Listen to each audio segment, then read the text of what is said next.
یہ ہے حضرت علی فرماتے ہیں فَإِنَّ مِنَ السُّنَّةِ وَزْعَلْ يَمِينَ عَلَى الْيَسَارِ تَحْتَ الذُّرَّةِ۔ یہ بات سنت سے ہے کہ دائیں ہاتھ کو بائیں ہاتھ پر رکھ کر ناف کے نیچے باندھنا، ناف کے نیچے باندھنا یہ رسول اللہ کی سنت ہے۔ رسول اللہ کی سنت میں کہاں سے متعین کر رہا ہوں؟ نخبہ اصول حدیث کی مشہور کتاب ہے، اس میں لکھا ہے کہ جب صحابی رسول کہے کہ یہ بات سنت سے ثابت ہے تو اسے رسول اللہ کی سنت مراد ہوگی، کسی اور کی سنت مراد نہیں ہوگی۔ اگر وہ کسی اور کی سنت مراد لیتا تو ان کا نام ذکر کرتا، ابو بکر کی سنت یہ ہے، عمر کی سنت یہ ہے، عثمان کی سنت یہ ہے، خلفائے راشدین کی سنت یہ ہے۔ لیکن جب مطلق فرمائے کہ یہ بات سنت سے ہے تو رسول اللہ کی سنت مراد ہوگی۔ تو نبی کی سنت یہ ہے کہ دائیں ہاتھ کو بائیں ہاتھ پر رکھ کر ناف کے نیچے باندھنا۔ تو نبی کی سنت پر کون عمل کرے گا؟ جو اہل سنت ہوگا وہی تو عمل کرے گا۔ تو ہم اہل سنت ہیں، نبی کی سنت کو لے کر چل رہے ہیں، اور یہ اہل حدیث ہیں تو کہتے ہیں ہم تو اہل حدیث ہیں۔ کوئی بھی حدیث مل جائے، چاہے ضعیف ہو، چاہے قوی ہو، چاہے منسوخ ہو، چاہے مردود ہو، چاہے موضوع ہو، چاہے عورت والی حدیث ہو کہ مرد والی حدیث ہو کہ مسافر والی ہو کہ مقیم والی، کوئی بھی حدیث ہو، صرف ہم کو حدیث ہی چاہیے۔ تو جو عورتوں والی حدیث تھی اسی کو انہوں نے پکڑ کہ چلیے ہم بھی مجنون ہیں، لیلا والی حدیث پر ہم بھی عمل کرتے ہیں۔ الحمدللہ ہم اہل سنت کے جتنے معمولات سب حدیث رسول کے مطابق، اور صرف حدیث رسول نہیں، سنت رسول کے مطابق۔ کیونکہ حدیث پر عمل کرو گے ضروری نہیں سنت پر عمل ہوگا، لیکن سنت پر عمل کرو گے تو ضروری ہے کہ حدیث پر عمل ہو جائے، کیونکہ ہر حدیث سنت نہیں مگر ہر سنت رسول اللہ کی حدیث۔ تو کس پر عمل کرنا چاہیے؟ سنت پر۔ قرآن خلف الامام کے سلسلے میں امام اعظم ابو حنیفہ نے اتنے دلائل پیش کیے ہیں، اتنے دلائل پیش کیے ہیں کہ اس تھوڑے سے وقت میں اس کا بیان بھی نہیں ہے۔ یہ کہتے ہیں کہ مقتدیوں پر سورہ فاتحہ پڑھنا فرض ہے۔ اگر مقتدی امام کے پیچھے نماز پڑھ رہا ہو تب بھی سورہ فاتحہ پڑھنا فرض ہے۔ اگر سورہ فاتحہ نہیں پڑھے گا تو اس کی نماز ہوگی نہیں۔ اس لیے کہ حدیث شریف میں ہے، مسلم کی حدیث ہے، عبادہ ابن ثابت انصاری فرماتے ہیں لا صلاۃ الا بفاتحہ، سورہ فاتحہ کے بغیر نماز ہی نہیں ہے۔ یہ کہتے ہیں سورہ فاتحہ کے بغیر نماز ہی نہیں ہوگی تو سورہ فاتحہ پڑھنا فرض ہو۔ بات سمجھ میں آئی؟ میں کہتا ہوں کہ یہ منفرد کے حق میں، اکیلے جو نماز پڑھ رہا ہو جب تک وہ سورہ فاتحہ نہیں پڑھے گا اس کی نماز نہیں ہوگی۔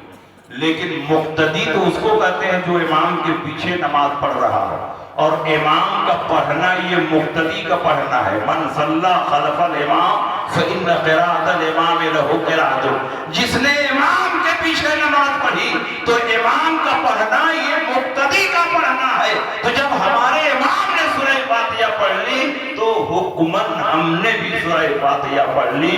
اس لیے ہم کو سورہ فاتحہ کا تارک نہیں کہا جائے گا کہ ہم نے سورہ فاتحہ نہیں پڑھی، بلکہ حکماً ہم نے بھی سورہ فاتحہ پڑھی۔ اور تم تو حدیث پیش کر رہے ہو لا صلاۃ الا بفاتحۃ الکتاب، سورہ فاتحہ کے بغیر نماز نہیں ہوگی۔ اور قرآن میں اللہ فرماتا ہے وَإِذَا قُرِئَ الْقُرْآنُ فَاسْتَمِعُوا لَهُ وَأَنصِتُوا، جب قرآن پڑھا جائے تو غور سے سنو اور اس کو غور سے سنو اور چپ رہو۔ جب امام پڑھ رہا ہے سورہ فاتحہ، اور سورہ فاتحہ بھی قرآن ہے، اور جب قرآن پڑھا جائے غور سے سنو اور چپ رہو، تو مقتدی پر بھی لازم ہے کہ امام کی قرأت کو غور سے سنے اور چپ رہے۔ اگر سنائی دے تو سنے اور نہ سنائی دے تو بھی چپ رہے، دونوں حکم دیا گیا۔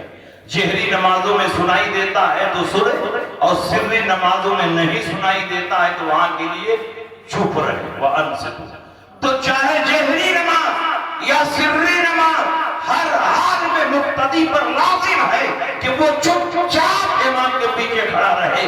نہ سورہ فاتحہ پڑھنے کی اجازت، نہ کوئی اور سورہ پڑھنے کی اجازت، صرف تسبیحات اور ثنا وغیرہ پڑھنے کی اجازت ہے، باقی قرآن پڑھنے کی اجازت نہیں۔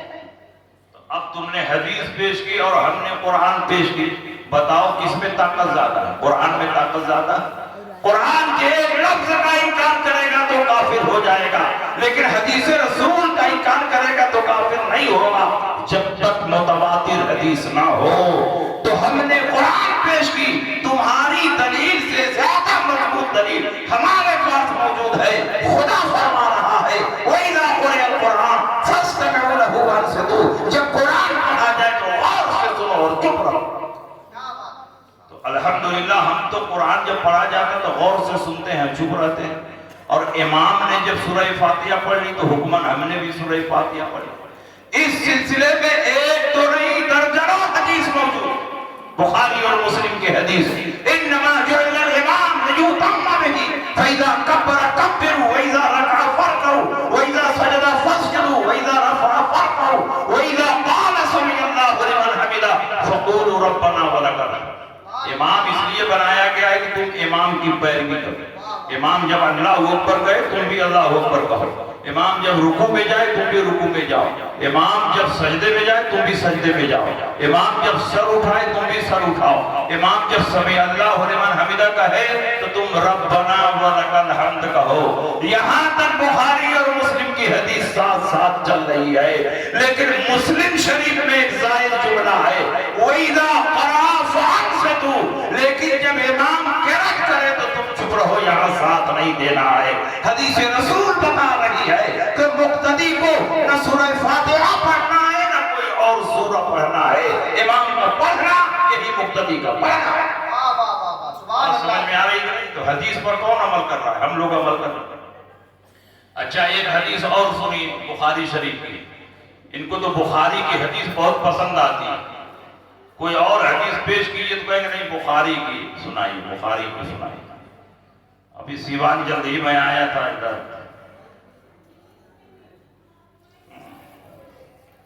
میرواں کے پاس چندولی ایک جگہ ہے، تو بہت دیر تک غیر مقلدین سے سوال جواب چلا، یوٹیوب پہ آپ نے دیکھا، تو ہر بات کا جواب حدیث سے ہم دے رہے ہیں۔ حدیث کی کس کتاب میں ہے، کس جلد میں ہے اور کس باب میں ہے بتا دے رہے ہیں۔ کہ نہیں آپ حدیث نمبر بتائیں۔ میں کہا حضور کے زمانے میں حدیث نمبر تھا کیا؟